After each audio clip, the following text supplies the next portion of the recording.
रात के 10 बज रहे थे। बारिश हल्की लेकिन लगातार हो रही थी। गांव बादलपुर की गलियां कीचड़ से भरी थीं। किसी को बाहर निकलने की हिम्मत नहीं थी, क्योंकि सब जानते थे पुरानी तांत्रिक हवेली के पास उस रात कोई नहीं जाता।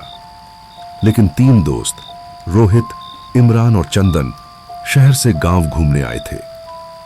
उन्हें इन भूत प्रेत की बातों पर भरोसा नहीं था। रोहित ने हंसते हुए कहा, अगर सच में वहां भूत है तो आज रात हम उसे कैमरे में कैद करेंगे। तीनों ने अपने फोन लिए, टॉर्च ऑन की और निकल पड़े हवेली की ओर।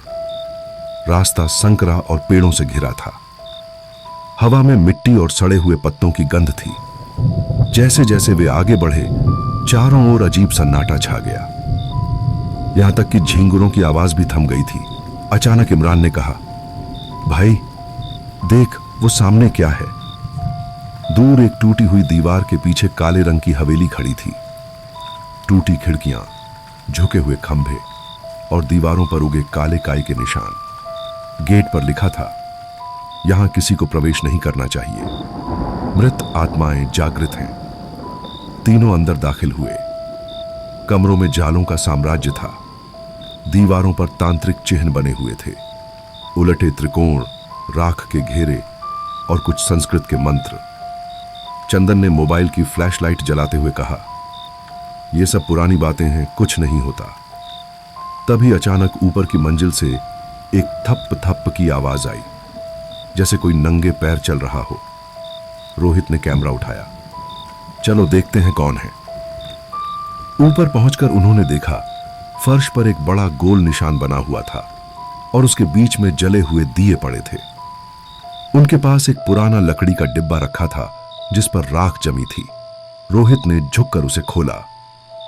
अंदर एक सूखे खून से लिपटा हुआ गुड़िया का सिर था और उसके नीचे लिखा था, जिसने मुझे जगाया वो अब मेरा हिस्सा है। तभी टॉर्च बंद हो गई। कमरे में घुप अंधेरा। अचानक हवेली के दरवाजे खुद ब खुद बंद हो गए। चंदन ने दरवाजा खोलने की कोशिश की, पर बाहर से किसी ने जैसे धक्का दिया हो। कमरे में ठंडी हवा चलने लगी और राख का निशान चमकने लगा। फर्श के बीच में काले धुएं का भंवर बना और उसमें से एक परछाई उठी। वो तांत्रिक की आत्मा थी। लंबे बाल, लाल आंखें और शरीर पर जली हुई राख। उसकी आवाज आई, पिशाच है, तुमने मेरी साधना तोड़ी है, अब तुम्हारी आत्मा मेरी होगी। इमरान भागने लगा, लेकिन सीढ़ियों पर उसका पैर फिसल गया। वो गिरा और वहीं उसका सिर दीवार से टकरा गया। रोहित और चंदन नीचे भागे, दरवाजा तोड़कर किसी तरह बाहर निकले। बारिश तेज हो चुकी थी। दोनों भागते हुए गांव पहुंचे, सांसें तेज, चेहरों पर डर। लोगों ने पूछा, इमरान कहां है? उन्होंने कहा, वो पीछे रह गया। अगले दिन सुबह जब गांव वाले हवेली पहुंचे तो उन्हें हवेली के अंदर सिर्फ एक नया तांत्रिक चिन्ह मिला और उसके बीच में इमरान का कैमरा पड़ा था।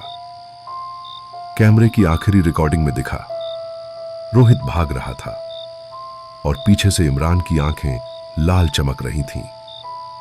कुछ महीनों बाद हवेली फिर से सील कर दी गई, लेकिन गांव के लोगों का कहना है, हर अमावस्या की रात हवेली की खिड़की से 3 परछाइयां दिखती हैं और कैमरे की एक लाल लाइट चमकती है।